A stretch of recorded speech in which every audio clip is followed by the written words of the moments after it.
ಬಗ್ಗೆ ಕಾಂಗ್ರೆಸ್ನಲ್ಲೇ ನೋಡಿ ತೀವ್ರ ವಿರೋಧ ವ್ಯಕ್ತವಾಗ್ತಾ ಇದೆ. ಬುಲ್ಡೋಜರ್ ಕಾರ್ಯಾಚರಣೆಗೆ ಬ್ರೇಕ್ ಹಾಕಬೇಕು ಅಂತ ಹೇಳಿ ಒತ್ತಡವನ್ನ ಹೇರ್ತಿದ್ದಾರೆ. ಏನಾದರೂ ಒತ್ತಡ ಅನ್ನೋದೇ ಇದ್ದೇ ಇದೆ ಅಂತ ಹೇಳಿದ್ದಾರೆ ಸಚಿವ ಕೃಷ್ಣ ಬೈರೇಗೌಡ. ಬೆಂಗಳೂರು ಸುಧಾರಣೆ ಆಗಬೇಕು ಅಂತಂದ್ರೆ ಒಬ್ಬರು ನಿಷ್ಠುರ ಆಗ್ಲೇಬೇಕು. ಪಾದಚಾರಿ ಮಾರ್ಗಕ್ಕಾಗಿ ಪ್ರಯತ್ನವೇ ಮಾಡದಿದ್ರೆ ಹೇಗೆ?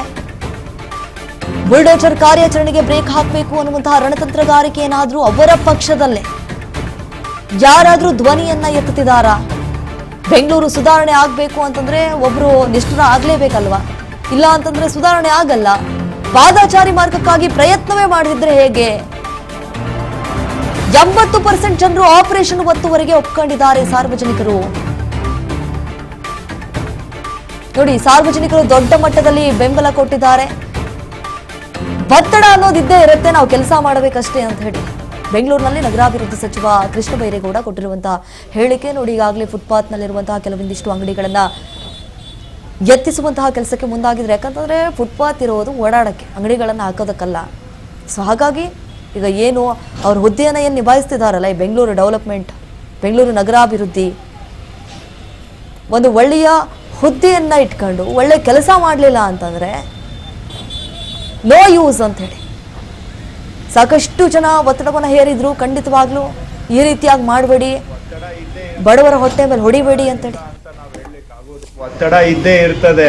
ಒತ್ತಡ ಇಲ್ಲ ಅಂತ ನಾವು ಹೇಳಲಿಕ್ಕೆ ಆಗೋದಿಲ್ಲ. ಆದರೆ ಏನಾದರೂ ಒಂದು ಸುಧಾರಣೆ ಆಗಬೇಕು ಅಂತ ಹೇಳಿದ್ರೆ, ಈಗ ನಾನು ನಿಷ್ಠುರ ಆಗ್ತಾ ಇದ್ದೀನಿ, ನಿಜ ಆಯಿತಾ, ನಿಷ್ಠುರ ಆಗ್ತಾ ಇದ್ದೀನಿ. ನಾವು ಕೂಡ ಏನೂ ಮಾಡದೆ ಚೆನ್ನಾಗಿ ಒಳ್ಳೆ ಮಾತು ಹೇಳ್ಕೊಂಡು ಓಡಾಡ್ಕೊಂಡು ಇರ್ಬೋದು. ಬರೀ ಒಳ್ಳೆ ಮಾತು ಹೇಳ್ಕೊಂಡು ಓಡಾಡ್ಕೊಂಡು ಇದ್ದರೆ ಬೆಂಗಳೂರು ಸುಧಾರಣೆ ಆಗುತ್ತಾ? ಬೆಂಗಳೂರು ಸುಧಾರಣೆ ಆಗಬೇಕಾ ಬೇಡವಾ? ಬೆಂಗಳೂರು ಸುಧಾರಣೆ ಆಗಬೇಕು ಅಂದರೆ ಯಾರೋ ಒಬ್ಬರು ಈಗ ನಾವು ನಿಷ್ಠುರ ಆಗಬೇಕಾಗತ್ತೆ. ನಾವು ನಿಷ್ಠುರ ಆದರೂ ಪರವಾಗಿಲ್ಲ, ಅದರಿಂದ ಬೆಂಗಳೂರಿಗೆ ಅನುಕೂಲ ಆಗುತ್ತೆ ಅಂತ ಹೇಳಿದ್ರೆ ಒಳ್ಳೇದಾಗಲಿ ಬಿಡಿ ಅಂತ ನಾನು ಹೇಳ್ಬೋದು ಅಷ್ಟೇ. ಜೊತೆಗೆ ನಾವು ಏನು ಪ್ರಯತ್ನನೇ ಮಾಡಲಿಲ್ಲ ಅಂತ ಹೇಳಿದರೆ ನಾವು ಈ ಜವಾಬ್ದಾರಿ ತಗೊಂಡು ನಮ್ಮ ತಪ್ಪಾಗೋದಿಲ್ವಾ? ಪ್ರಯತ್ನನೇ ಮಾಡಲಿಲ್ಲ ಅಂತ ಹೇಳಿದ್ರೆ. ಸೊ ಕನಿಷ್ಠ ಏನಾಗುತ್ತೋ ಬಿಡುತ್ತೋ ನಮ್ಮ ಪ್ರಯತ್ನ ಅಂತೂ ನಾವು ಮಾಡಬೇಕು.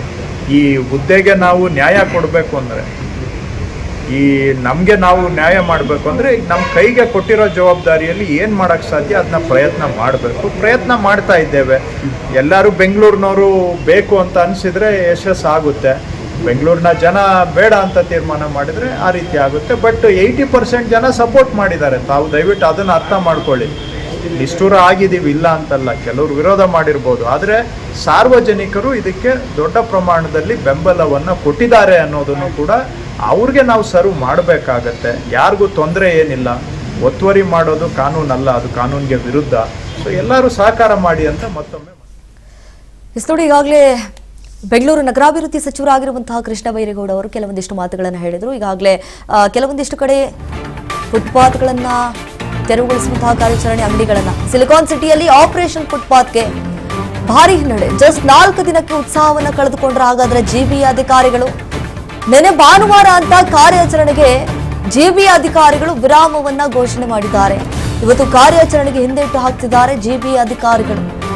2000 ಕಿಲೋಮೀಟರ್ ಗುರಿಯಲ್ಲಿ 300 ಕಿಲೋಮೀಟರ್ ಕಾರ್ಯಾಚರಣೆ ಮಾಡಿದ್ದಾರೆ. ಮತ್ತೊಮ್ಮೆ ಒತ್ತುವರಿ ತೆರವಿಗೆ ಅವಕಾಶ ನೀಡುವುದಾಗಿ ಬರೀ ನೆಪ ಹೇಳ್ತಿದ್ದಾರಂತೆ. ಜುಲೈ 10ರವರೆಗೂ ಕಾರ್ಯಾಚರಣೆ ಎಂದಿದ್ದಂತಹ ಅಧಿಕಾರಿಗಳು ಈಗ ನೋಡ್ರೆ ಗಪ್ಚುಪ್ ಆಗಿಬಿಟ್ಟಿದ್ದಾರೆ. ಈಗ ಮತ್ತೆ ಅವಕಾಶ ಕೊಡಲು ಮುಂದಾಗಿದ್ದಾರೆ. ಸಿಲಿಕಾನ್ ಸಿಟಿಯಲ್ಲಿ ಆಪರೇಷನ್ ಫುಟ್ಪಾತ್ಗೆ ಭಾರಿ ಹಿನ್ನಡೆ. ಜಸ್ಟ್ 4 ದಿನಕ್ಕೆ ಉತ್ಸಾಹವನ್ನು ಕಳೆದುಕೊಂಡಿದ್ದಾರೆ ಜಿಬಿ ಅಧಿಕಾರಿಗಳು. ಯಾಕಂತಂದ್ರೆ ಈ ಫುಟ್ಪಾತ್ಗಳಲ್ಲಿ ಅಂಗಡಿಗಳನ್ನ ಏನು ಹಾಕೊಂಡಿದ್ರಲ್ಲ, ಅವರನ್ನ ಎಬ್ಸಕ್ ಹೋದಂತಹ ಸಂದರ್ಭದಲ್ಲಿ ಮುಖಕ್ಕೆ ಉಗಿತಾ ಇದ್ರು ಅಧಿಕಾರಿಗಳ ಮುಖಕ್ಕೆ. ನಾವು ಇದನ್ನೇ ನಂಬ್ಕೊಂಡು ಜೀವನವನ್ನ ಸಾಗಿಸ್ತಾ ಇದ್ದೀವಿ, ಅಂಥದ್ರಲ್ಲಿ ನೀವು ನಮ್ಮ ಹೊಟ್ಟೆಗೆ ಹೊಡಿತಿದ್ದೀರಲ್ಲ ಅಂತ. ಹಾಗಾಗಿ ಕೆಲವೊಂದಿಷ್ಟು ಕಡೆ ಸಾರ್ವಜನಿಕರು ಕೂಡ ಬೆಂಬಲವನ್ನ ತೋರಿಸಿದ್ದಾರೆ. ಆಯಿತು, ಯಾಕಂತಂದ್ರೆ ಸುಸೂತ್ರವಾಗಿ ನಡೆದಾಡ್ಕೊಂಡು ಹೋಗೋದಕ್ಕೆ ಈ ಫುಟ್ಪಾತ್ ಬಹಳ ಅವಶ್ಯಕತೆ ಇರುತ್ತೆ. ಅಂಥದ್ರಲ್ಲಿ ಅಂಗಡಿಗಳನ್ನು ಹಾಕೊಂಡು ಬಿಟ್ರೆ ತುಂಬಾ ಕಷ್ಟ ಆಗುತ್ತೆ. ಇನ್ ಕೇಸ್ ನಾವು ರಸ್ತೆಯಲ್ಲಿ ನಡೆದಾಡ್ಕೊಂಡು ಹೋದ್ರೆ ಆಗ ಅಪಘಾತಗಳ ಸಂಖ್ಯೆ ಹೆಚ್ಚಾಗುತ್ತೆ ಅನ್ನುವಂತಹ ಕಾರಣಕ್ಕಾಗಿ ಫುಟ್ಪಾತ್ ಮೇಲೆ ಇರುವಂತಹ ಅಂಗಡಿಗಳನ್ನ ಎಬ್ಸಿದ್ದಾರೆ. ಓಕೆ, ಕೆಲವೊಂದಿಷ್ಟು ಕಡೆ ವಿರೋಧವನ್ನ ಕೂಡ ವ್ಯಕ್ತಪಡಿಸ್ತಿದ್ದಾರೆ. ನಾವು ಯಾವುದೇ ಕಾರಣಕ್ಕೂ ಎತ್ತಲ್ಲ, ಅಥವಾ ನಮಗೆ ಪರ್ಯಾಯ ವ್ಯವಸ್ಥೆಯನ್ನ ಮಾಡಿಕೊಡಿ, ನಮ್ಮ ಹೊಟ್ಟೆ ಮೇಲೆ ಹೊಡೆದ್ರೆ ಹೆಂಗೆ, ನಮ್ಮ ಮುಂದೆ ಜೀವನ ಹೇಗೆ ಸಾಗಿಸ್ಬೇಕು ಅಂತ ಹೇಳಿ. ಹಾಗಾಗಿ ಎಲ್ಲೋ ಒಂದು ಕಡೆ ಅಧಿಕಾರಿಗಳು ಇವೆಲ್ಲವನ್ನ ಕೇಳಿಸ್ಕೊಂಡು ಬೇಸತ್ತು ಹೋಗ್ಬಿಟ್ರಾ ಅನ್ನುವಂತಹ ಪ್ರಶ್ನೆ ಸಹಜವಾಗಿ ಮೂಡುತ್ತೆ. ಹೇಳಿ ಕೇಳಿ ನನ್ನ ಸಂಡೇ ವೀಕೆಂಡ್ ಬೇರೆ ಇತ್ತು, ಮನೆಯಲ್ಲಿದ್ರು, ಹಾಗಾಗಿ ಈ ಒಂದು ತೆರವು ಕಾರ್ಯಾಚರಣೆಯಲ್ಲಿ ಭಾಗಿಯಾಗಿರಲಿಲ್ಲ. ಈಗ ಮತ್ತೇನಾದ್ರೂ ಉತ್ಸಾಹವನ್ನ ತೋರಿಸಬಹುದಾ ಮುಂದಿನ ದಿನಗಳಲ್ಲಿ? ಎಸ್, ಇದ್ರ ಬಗ್ಗೆ ಮತ್ತಷ್ಟು ಮಾಹಿತಿನ ಕೊಡ್ತಾರೆ ನಮ್ಮ ಪ್ರತಿನಿಧಿ ರವಿಚಂದ್ರ. ಈಗ ಫೋನು ಸಂಪರ್ಕದಲ್ಲಿ ಜಾಯ್ನ್ ಆಗಿದ್ದಾರೆ. ಎಸ್ ರವಿ, ನಾವು ಗಮನಿಸಿದಾಗ ಈಗ ಈ ಫುಟ್ಪಾತ್ ತೆರವು ಕಾರ್ಯಾಚರಣೆ ಬಹುತೇಕವಾಗಿ ನಡೀತಾ ಇತ್ತು, ಆದ್ರೆ ನಿನ್ನೆ ಎಲ್ಲ ಒಂದು ಕಡೆ ಸಂಡೇ ಇತ್ತು, ಹಾಗಾಗಿ ಅಧಿಕಾರಿಗಳು ಮನೆಯಲ್ಲಿದ್ರು. ಸೊ ಈಗ ಮುಂದಿನ ದಿನಗಳಲ್ಲಿ ಮತ್ತೆ ತೆರವು ಕಾರ್ಯಾಚರಣೆ ಆಗಬಹುದಾ?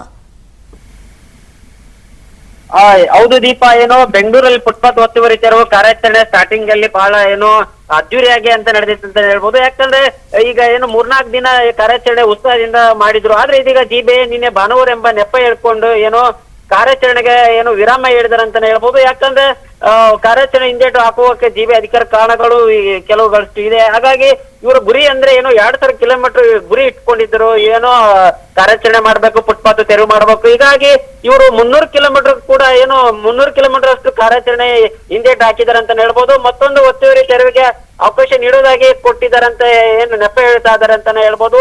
ಏನ್ ಇವರು ಕಾರ್ಯಾಚರಣೆ ಜುಲೈ 10ರವರೆಗೂ ಕಾರ್ಯಾಚರಣೆ ಮಾಡೋದಾಗಿ ಜಿಬಿಐ ಅಧಿಕಾರಿಗಳು ಹೇಳಿದ್ರು. ಆದ್ರೆ ಇದೀಗ ಕಾರ್ಯಾಚರಣೆ ಹಿಂದೇಟು ಕಾರಣಗಳೇನು ಅಂದ್ರೆ ಕಾರ್ಯಾಚರಣೆಗೆ ಏನು ಸಿಗಿತಾಕ ಹೆಚ್ಚಾದ ಪ್ರಭಾವಿಗಳು ಒತ್ತಡ ಕೂಡ ಒಂದ್ ಕಡೆ ಆಗ್ತದೆ. ಇನ್ನೊಂದ್ ಕಡೆ ನೋಡೋದಾದ್ರೆ ಹಿರಿಯ ಅಧಿಕಾರಿಗಳು ಹಿತಾಸಕ್ತಿ ಕೊರತೆ ಉಂಟಾಗ್ತಿದೆ ಅಂತಾನೆ ಹೇಳ್ಬೋದು.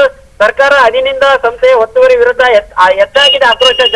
ಕೆಲವು ಏನೋ ಅಧಿಕಾರಿಗಳು ಆಕ್ರೋಶನೂ ಕೂಡ ವ್ಯಕ್ತಪಡಿಸ್ತಾ ಇದಾರೆ, ಮತ್ತೆ ಸ್ವಲ್ಪ ದುಬ್ಬಳಕನ್ನು ಪಡಿಸ್ಕೋತಿದ್ರು ಅಂತ ಹೇಳ್ಬೋದು. ಯಾಕಂದ್ರೆ ಕಾರ್ಯಾಚರಣೆ ಮಾಡೋಂತ ಸಂದರ್ಭದಲ್ಲಿ ಅವ್ರು ಬಂದು ನಾವು ಈ ಪಕ್ಷ ಆ ಪಕ್ಷ ಅಂತ, ಅಥವಾ ನಾವು ಅಲ್ಲಿ ಹೋಗ್ತೀವಿ ಇಲ್ಲಿ ಹೋಗ್ತೀವಿ, ಈ ಕಡೆ ನೋಡಿದ್ರೆ ಬೀದಿ ವ್ಯಾಪಾರಿಗಳು ಧಮ್ಕಿ, ಈ ತರ ಹಲವು ಏನೋ ಧಮ್ಕಿಗಳು ಹಾಗೂ ಇನ್ನೊಂದ್ ತರ ಹಿಂದೇಟ್ ಆಗ್ತಿದೆ ಅಂತಾನೆ ಹೇಳ್ಬೋದು ಜಿಬಿಐ ಅಧಿಕಾರಿಗಳು. ಹಾಗಾಗಿ ಕಾರ್ಯಾಚರಣೆ ಸ್ವಲ್ಪ ಹಿಂದೇಟ್ ಆಗಿದ್ದಾರೆ ಅಂತಾನೆ ಹೇಳ್ಬೋದು Deepa. S Ravichandra, thank you ತಮ್ಮ ಮಾಹಿತಿಗಾಗಿ.